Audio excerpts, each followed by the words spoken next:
Hello everyone and welcome to another Still Speaks video where we cast Supreme Commander 2, but you already knew that because you are subscribed to this channel, right?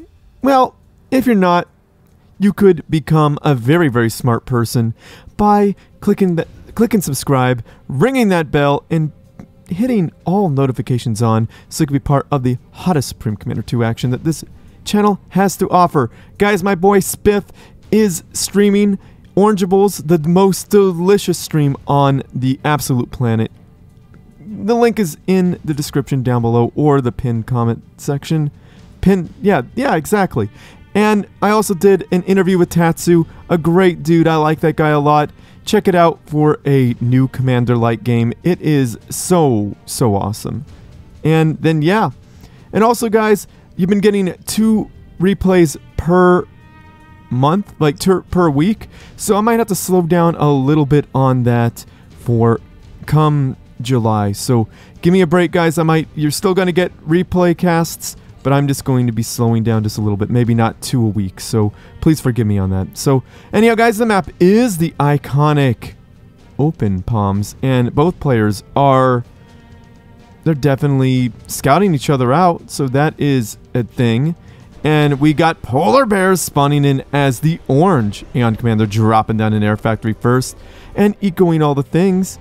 And then his opponent is Hope, spawning in as the white Cybran Commander, dropping down an air factory and a land factory. So we know that Polarbearz, we do both got away, but will Hope's Gemini get away? I don't know. Let's speed it up and find out. And it looks like it's going to escape. Will it escape? Will it escape? And wow, Hope is not building more planes. But Polarbearz sure is. He's getting 2. You know, this is the second time in like 2 weeks that we've seen 2 air versus Cybran on this map alone. What is up with that? Usually you do 2 air versus UEF, and then you walk up with your ACU and cause some havoc. Okay. Well, we'll allow it. We'll allow it this time, Polarbearz. Man, this looks just like that match we did with Iron Commander and Osmos. No, I think Polarbearz wanted to make sure that Iron Commander... I mean, oh my goodness, see what I'm doing? Hope does not have an Air Force. But will that that poor little loyalist gets blown to smithereens. Now, what is Hope going to do? What is Hope going to research? Now, Polarbearz has gotten weapon range on, I think, his ACU? Or did he? No, I don't think he got it on his ACU. You know, it went by so fast, I'm trying to figure out what's going on. If he pushes his ACU up, yes, he got it on his ACU. So, this is going to be the second game that we've seen with similar builds, if that is what it is. Or did he get range on his tank? So we got why am I calling adapters loyalists? My goodness. So we got adapters out on the field, and it looks like Hope is expanding to his natural expansion. He did not build in back because he does not have air control at all. But Polarbearz is free to do so. Polarbearz with an idle engineer. What is this? I'm just playing. Of course, the best players in the world do it as well. And this engineer probably doesn't have any mass to build anything, but he would do better helping out that land factor. But you know what? There it is. It's moving. See, even pros have idle engineers, even for a short time. But here's the thing, guys. He ends up putting that engineer to work. You notice that? It goes to work like immediately. So Polarbearz stopped building air, and he is building land. You guys would know that most players just build a bunch of air and just keep committing to air. But a really great player sees that adapters are on the field, and that means air is way less effective. And you know, you can now force your opponent to build a bunch of anti-air. Well, you'll have a lot of direct fire units, and your opponent won't.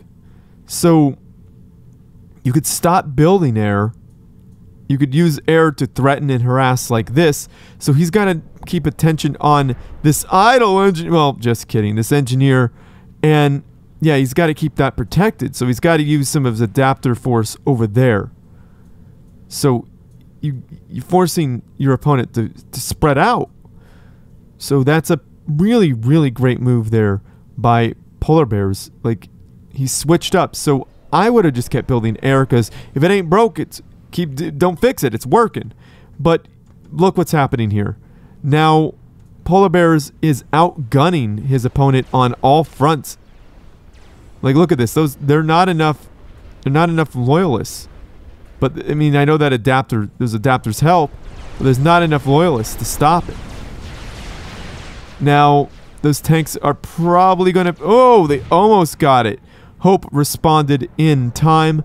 These planes fly over Samantha Air and they lose a few of them. So, might want to consider reinforcing the planes, but you know what? It doesn't matter. Oh, he's going out. He really wants to take out that mass extractor. Losing a bunch of tanks in the process. Probably should have just sacrificed them and went for it. Yeah, not as successful. Hope has really fast reaction there, and those bots move very, very quick. So Hope is trying to build up. He's got a good economy going here, and it looks like Polarbearz is trying to build up a bit of a force right there. So, I mean, not a force, getting some more economy. Will this mass extractor go down? And yes, he gets it.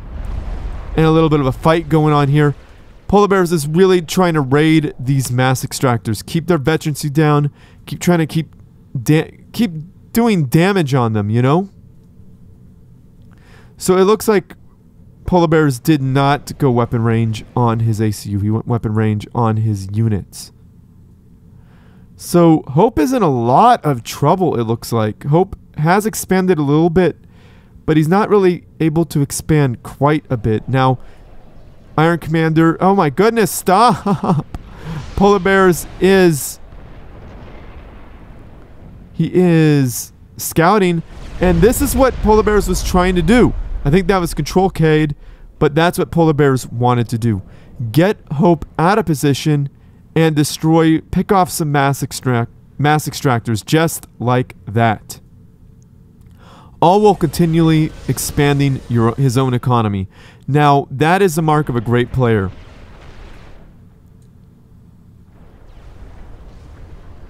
Yeah, he's got Hope quite surrounded now, doesn't he? He's got Hope very well surrounded.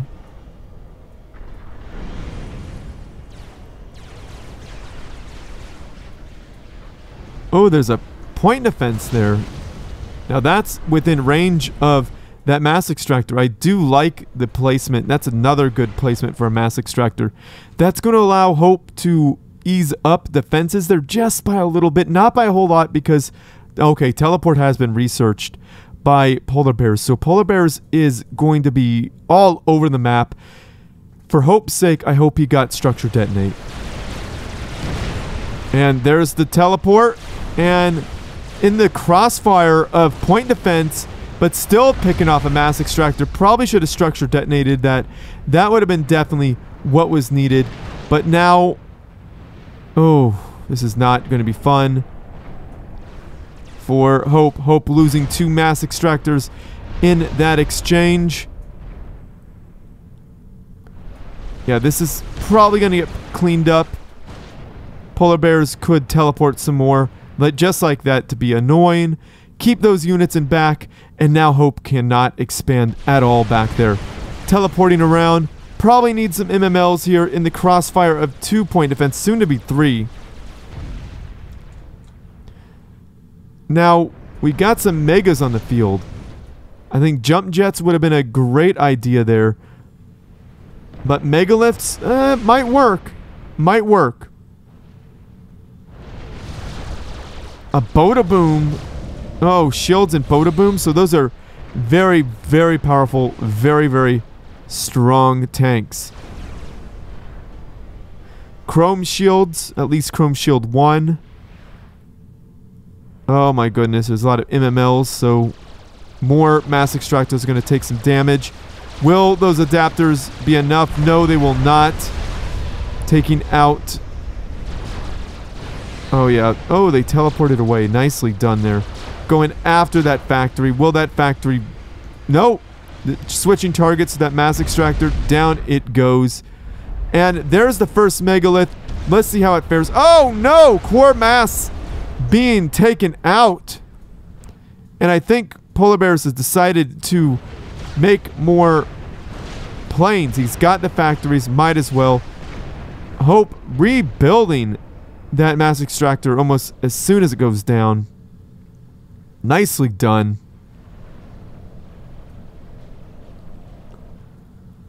Hope being slowly nickel and dimed all over the map.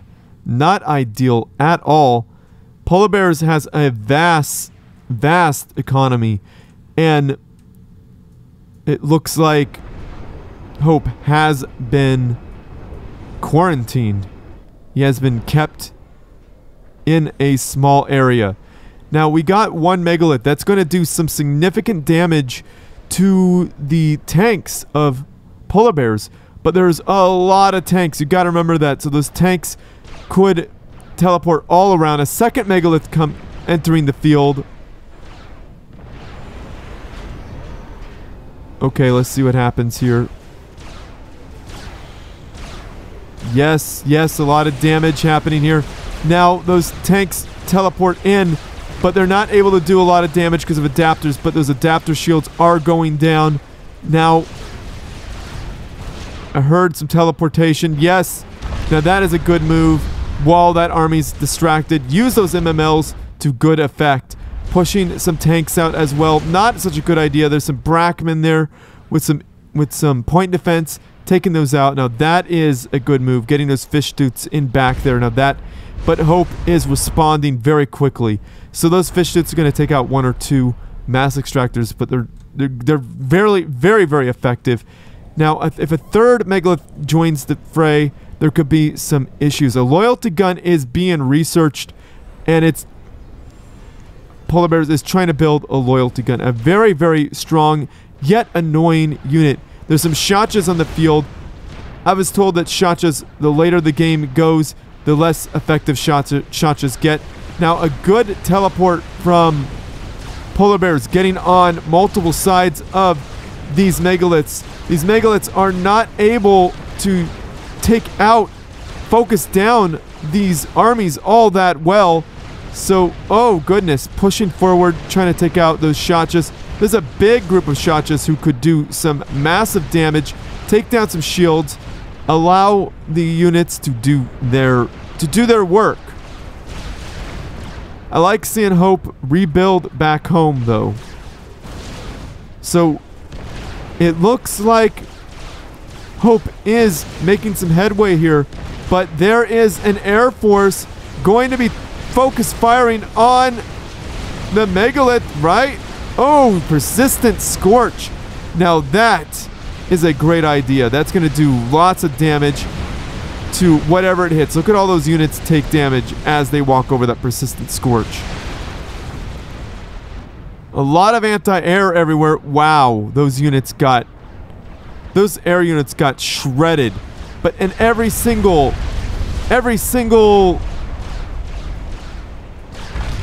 megalith is still alive. A fourth one is coming. Oh no, that loyalty gun is almost done.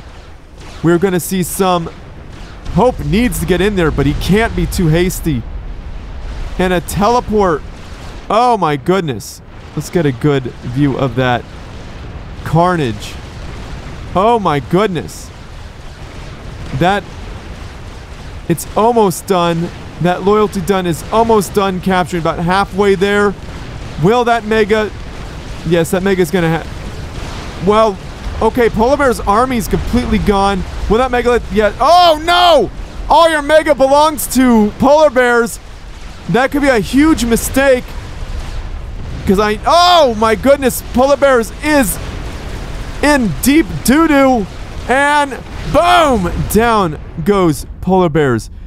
Was that a jump jet? I think that was a jump jet snipe. I think y'all saw it. I didn't really see it. Of course, I will go back and be sure to instant replay that for y'all. That was awesome. Alright, we're gonna see what happened to Polarbearz. So we got these bots. Jump jet did indeed get researched, going after the loyalty gun. Just kidding. Sees the commander, and Polarbearz is indeed in trouble, and he's taking a lot of damage, and boom, down he goes. So thank you guys for checking that out with me. Back to your program. It looked like Hope was losing that entire match because he was quarantined. However, he broke out and he put some work in despite the loyalty gun, despite losing a megalith. So that was an awesome job by Hope. Really awesome, amazing match. And you would not believe who this was sent in by. This wasn't sent in by Hope or Polarbearz. It was sent in by Foxtermelon. So Foxtermelon sent in this replay. Thank you so much. I don't know why he didn't do this replay himself. Maybe he did. But seriously, guys, Foxtermelon needs replays. So I sent him a few. So hopefully you guys send him some, especially if you speak Russian. Like, he needs the support. Give him some love. Send him replays. I'm going to send him some more. I'm going to go through my replays, maybe even casts that I've already done, so you get a, I've heard some people say, hey, could you please translate this into Russian? I'm going to look for that replay, that match, because somebody asked me to translate the Russian, and I couldn't do it because I don't know how to speak Russian. So I'm going to look for that match, and I'm going to send that replay to Polarbearz at least, because you know what? Someone asked for it. And yeah, I think that's a great idea. So guys, support each other, send replays to other Supreme Commander 2 content creators as well. Of course, send them to me because I like it. I like it. It makes me feel good. But also send them to other people as well, because we need more casters if this community is going to grow. So Polarbearz, awesome job. Top-notch micro. We all saw it there. Top-notch micro. And Hope had top-notch micro as well. It was just that mega control was just mwah, chef's kiss, if you will. So Hope, amazing job. Awesome player. Like, really, some of the best players in the world we just saw. So yeah, thank you guys for playing. And Foxtermelon, thank you so much for sending it to me. Why did you do that? You need to cast your own matches. Like, goodness, dude. Thank you. I'm gonna send you more replays because I just realized you asked for some. I sent you a few, and you're all like, yo, send me more. And I'm like, you know what? You're right, brother. I need to send you more. And I'm gonna do it. So yeah. Yeah, thanks, Foxtermelon. So guys, like this video, subscribe to my channel, favorite it because that helps me out, send your good replays to stillspeaks@gmail.com. And I think Foxtermelon sent it to me. He joined the Supreme Commander 2 Discord server. He found me on there, and he sent it to me direct message. You can also go to hashtag replays hashtag replays for Still Speaks on the Supreme Commander 2 Discord server. So you could go there and you could give me some love. You could upload your replay there and at me. If you don't at me, I won't know. So do that. So yeah, definitely check that out. So yeah, where am I in all this? Yeah, comment down below. Say something nice about the players like Hope. Hope I haven't seen a whole lot of lately because he's probably got life to live. I understand, but definitely an amazing player, and I definitely love it when he is on the field because you know it's going to be a great match. And give some love to Polarbearz as well. He came back to play. Thank you so much, Polarbearz, for coming back. Iron Commander came back. My goodness, this community, once in the Supreme Commander 2 community, you never really leave. You may take a hiatus for a few years, like I did back in like 2013, but I came back with a YouTube channel, even stronger, guys. So yeah, you can leave for a little while, but you can never really quit. So yeah, join the Supreme Commander 2 Discord server. You'll find good players. And join the Sanctuary Discord server. If you're listening, do that. Yeah, guys, check out my interview with the lead developer of Sanctuary. And also check out Orangeables, the most delicious stream on the planet by my boy Spiff. Spiff's a great guy. So yeah, if you like what I do and you want to support my channel, I have a Patreon page. So definitely hook me up with some cash there if you want to support this channel. That's the easiest way, I think. Maybe one of the easier ways. You know, I got to shout out my patrons. We got to shout out Alpha Hex, Iron Commander, Novitrix, and my boy Helios. Great guys. Awesome. Thank you guys so much. And if you want to support this channel in another way, a non-subscription service, you could go to anywhere music is sold and buy my band's music. But the best deal, the 100% best deal, is on bandcamp.com, because we're selling all of our music for 90% off. What a crazy deal. That is such an opportunity to support me and buy all my band's music, including 2 unreleased tracks. So check that out. So yeah. Where was I and all that? Yeah, I think it's time to end this, guys. Share with your friends, family, and foes, because you need something interesting to watch as well. And as always, everyone, GG.